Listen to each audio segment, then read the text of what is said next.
Chapter 11. Barry's heart pounded. That dog was crazy. What if he came after Barry? Cruz barked some more.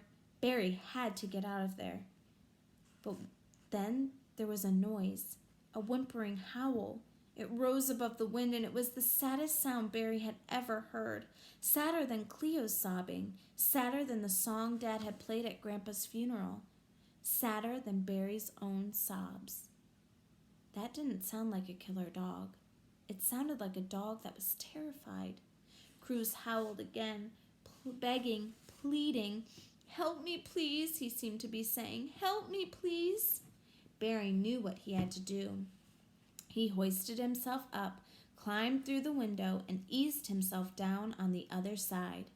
It was very dark, but Barry could see shadowy shapes around him. A couch floating in the corner, a smashed lamp, and a big cabinet lying face down in the water.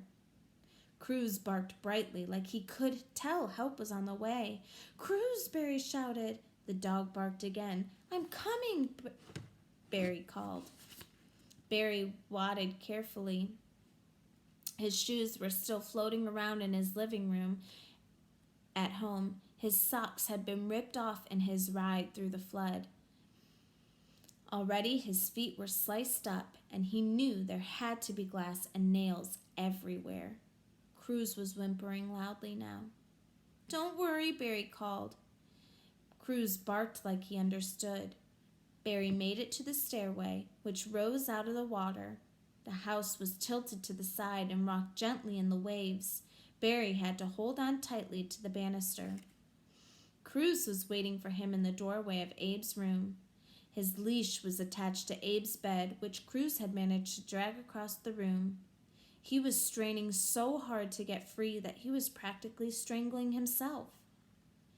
Barry paused for a second, thinking of all the scary stories Abe had told him about Cruz.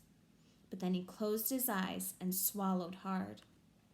He walked up, reached for Cruz's collar, and unhooked it from the leash. Cruz leapt up, and for a split second, Barry thought he'd made a terrible mistake. But then Cruz licked Barry's chin. He licked Barry's hands and pushed his head against Barry's leg. Then he sat down and looked into Barry's eyes. He gave 4 little barks. "Thank you," he seemed to cheer. "Thank you, thank you, thank you." Barry bent down next to Cruz and patted him on the head. "You're welcome," he said. Cruz gave Barry one last kiss on the nose and then looked at him expectantly. "What now?" he seemed to ask. "What should we do?" And that was when it hit Barry. He wasn't alone anymore.